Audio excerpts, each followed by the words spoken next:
My former friend demanded I give her my event tickets because she deserved them more. When I refused, she sold fake tickets in my name and scammed our friends. She laughed and said, "Now you look like the villain."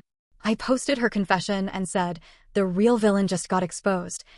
Let me just start by saying I never thought I'd be the kind of person to write a story like this. I always tried to avoid drama. But when someone blows up your life for fun and acts like you're the bad guy, it changes you. This happened last year, and it still makes my blood boil. I live in Jersey City, but I work in Manhattan, and I've always been a big fan of live shows. Concerts, comedy, Broadway, anything that gets me out of my head for a night. My go-to person for all this stuff was someone I thought was a close friend. We'll call her Sarah. Sarah and I met 4 years ago at a mutual friend's birthday. We hit it off immediately.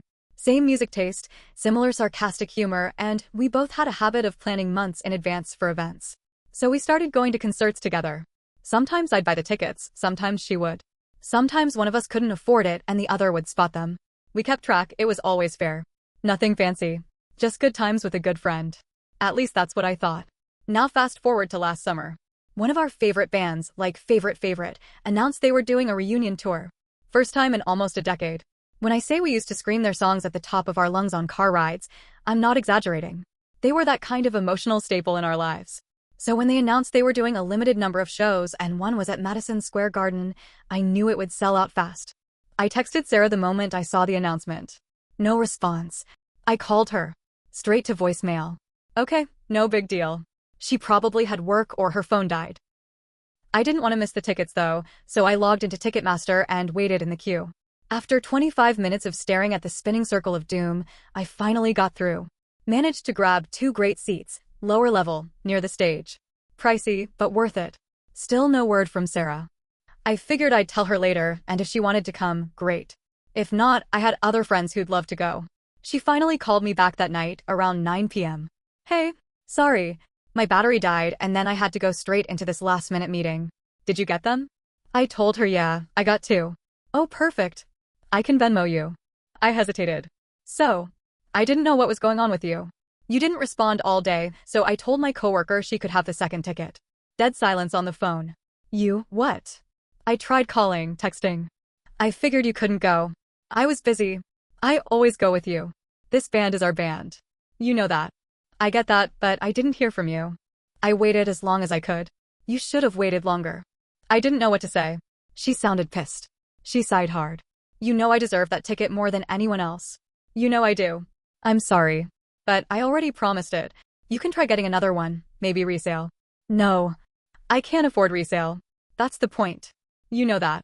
The call ended awkward. She didn't say goodbye. I felt bad, but also, I didn't do anything wrong. Right? Over the next couple days, she barely texted. I figured she was just cooling off. I tried to check in a few times, but got short responses. I left it alone. Then the weird stuff started happening. A week later, my friend Dylan messaged me asking if he could get the ticket details. I had no idea what he was talking about. Huh? What ticket? The MSG show. Sarah said you sold her a few extras and one had my name on it. I stared at the message. What? I told him I only had 2 tickets and didn't sell anything. He sent me screenshots. Sarah had messaged him, saying I had hooked her up with 6 extra tickets and she was helping me distribute them. He paid her $150 through Venmo. I felt my stomach drop. I started asking around. By the end of the night, 5 different people had told me they bought tickets from me, or at least, that's what Sarah told them. She said I didn't want to deal with the hassle of coordinating with everyone, so she was handling it for me. Some of them had sent her $200 plus. I was stunned. Then, just as I was processing all this, Sarah sent me this smug little message. Well, now you look like the villain. Good luck explaining that one. That's literally what she wrote. I was shaking. She straight up admitted it. She was laughing at the chaos she caused. People were pissed at me. They thought I scammed them. She used my name, and her excuse was basically, well, you made me mad, so this is payback. No apology. No remorse. Just cold, manipulative crap. I didn't even respond to her. Instead, I collected everything. Screenshots of messages. Venmo transactions. Group chats where she explained the scam. Even voice messages where she joked about getting revenge on me for stealing her ticket. I quietly messaged every person she scammed. I apologized and explained everything. Then I dropped the receipts. I wasn't about to let her burn my reputation to the ground while she laughed about it. That night, I made a post. I uploaded every screenshot, every message, her voice note where she laughed about it all. No commentary from me, just cold, hard proof. I ended the post with, "The real villain just got exposed." The post blew up faster than I expected. By the next morning, it was all anyone in our friend group could talk about. People were angry, really angry. Not just at Sarah for stealing their money, but at how casual and cruel she was about it. She hadn't just pulled a scam, she weaponized her friendships and made it personal. People who had trusted her, people she had known for years, realized she didn't care about them at all. But here's where it took a weird turn. Instead of apologizing or going quiet, Sarah went full-on defensive. She posted this long, unhinged message in our group chat: "I made a mistake, but let's not act like I'm some criminal. My name made this personal first." She knew I couldn't afford resale. She wanted to leave me out. I just made sure people got a chance to go, even if it was messy. I was doing what she should have done. That made things worse. Way worse. Now she was spinning it like she was some kind of heroic underdog, fighting the system, standing up for the little guy, being fair by lying and scamming. She didn't pay back a single person. Not one. Then came the twist I wasn't ready for. A week later, I got an email from the venue. Madison Square Garden. Apparently, someone had reported that I had sold fake tickets. They flagged my account and Ticketmaster temporarily suspended it. They also froze the tickets I bought and said they were under review. I almost threw up. I had screenshots, messages, and timestamps to prove I was innocent, but it didn't matter, at least not right away. Until they could confirm everything, my tickets were not valid. Which meant there was a very real chance I'd show up at the concert and be turned away at the door.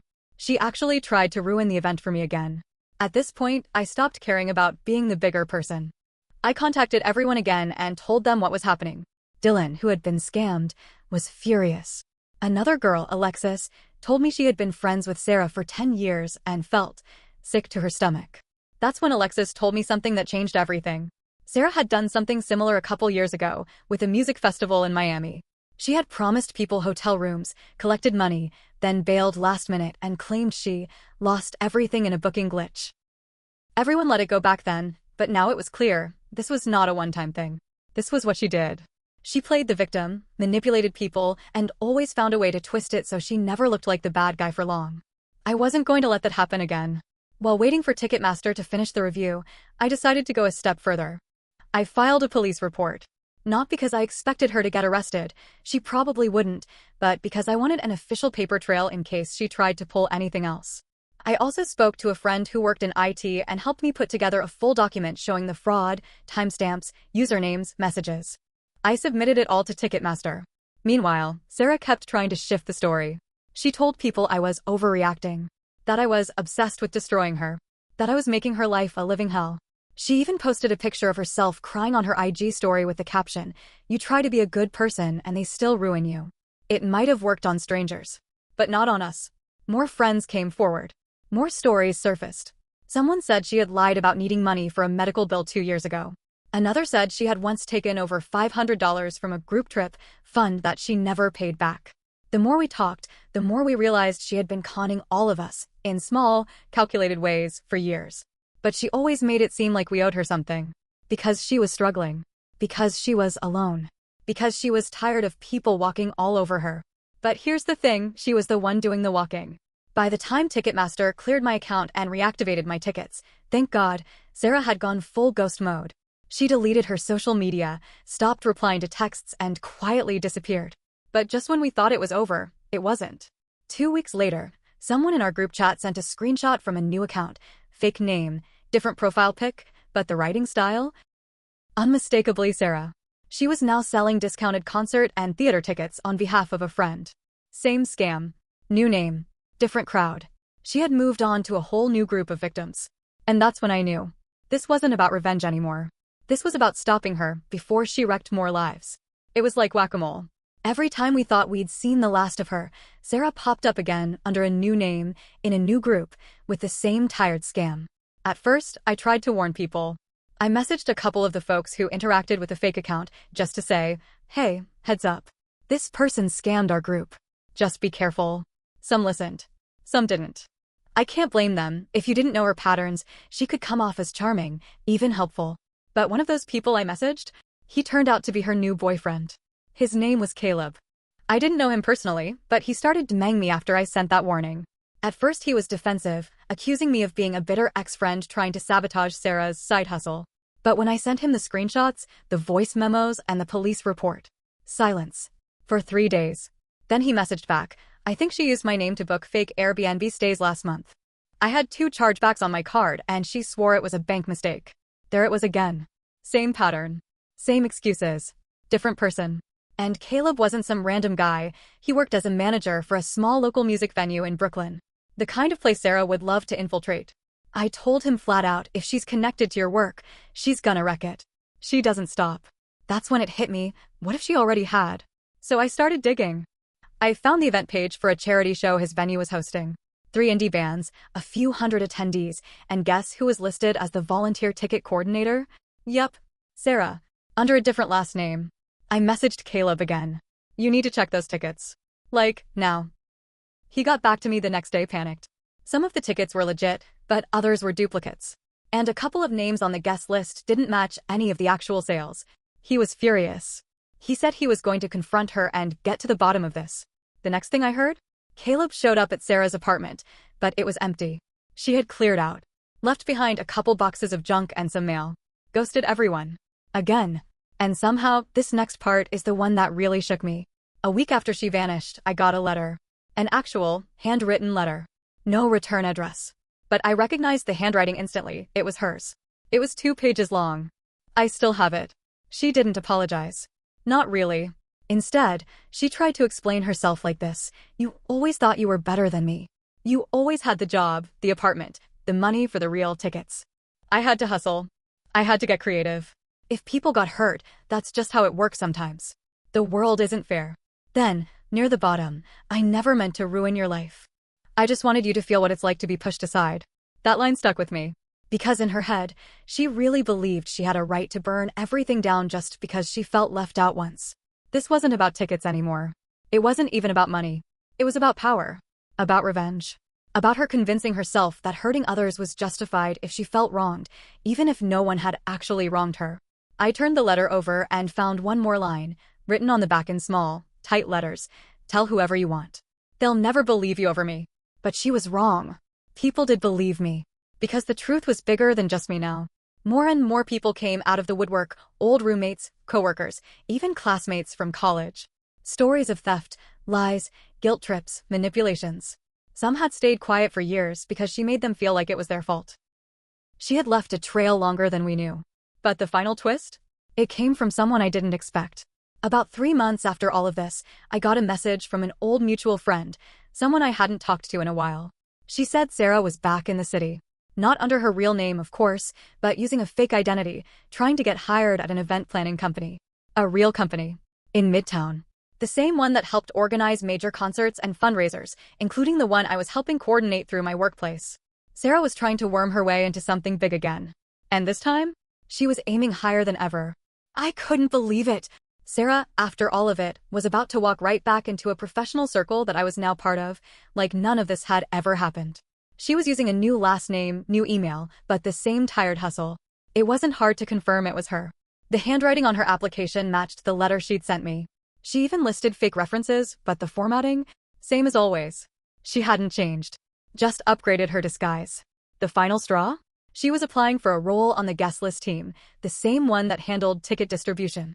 I didn't have to think. I contacted the HR lead, a woman named Monica who I'd worked with on a few events. I laid everything out. Not with drama or emotion, just facts. The screenshots. The police report. The voice messages. Her confession letter. Monica called me that afternoon. We had no idea, she said. She interviewed really well. Yeah, I bet she did. She didn't get the job. That should have been the end. But of course, it wasn't. The next night, I was helping out at one of our mid-size events, nothing fancy, just a networking mixer for artists and event pros.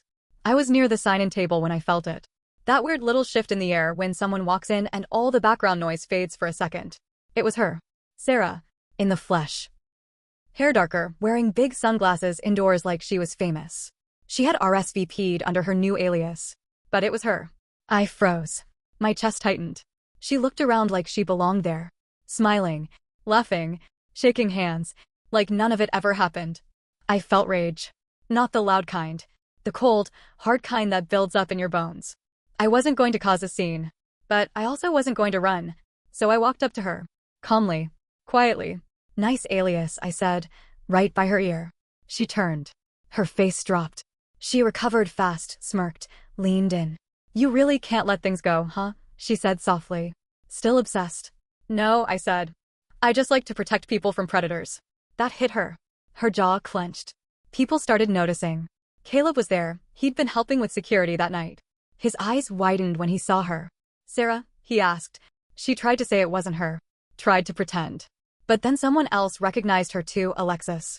She'd been on volunteer duty that night. Alexis didn't say anything at first.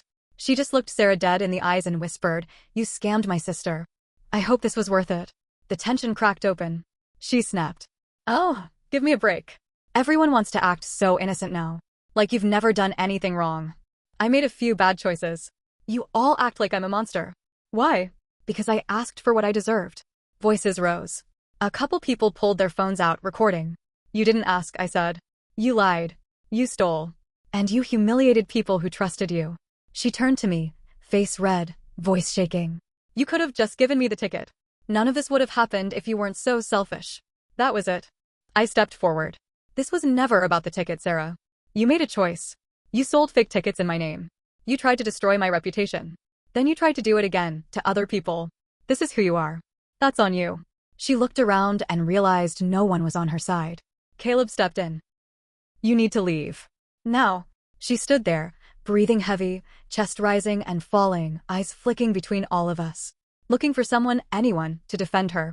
No one did. Finally, she grabbed her purse, shoved past a couple chairs, and stormed out. Not a word. Just the slam of the door echoing through the room. The silence afterward was deafening. Someone else asked, was that the girl from the scam thing? Caleb sighed, ran a hand through his hair.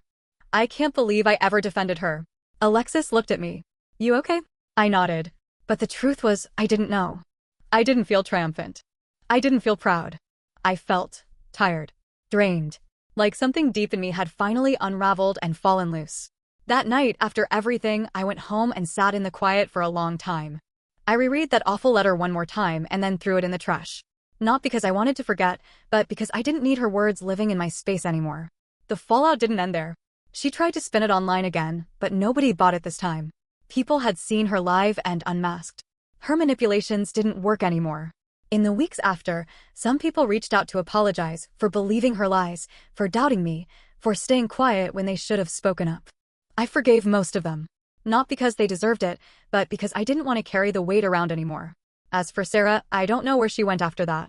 Maybe she moved. Maybe she's still trying to reinvent herself somewhere else. I don't keep tabs. I don't need to. What she did will follow her whether I do anything or not. And me? I moved on. I'm more careful now. I trust slower. But I also know that not everyone is like her. Some people actually care. Some people tell the truth. And those are the ones I keep close. Do I regret any of it? No. I regret that it had to happen. But not that I exposed her. Because sometimes the truth has to come out. Even when it hurts. Even when it burns. And if someone wants to call me the villain for that, let them.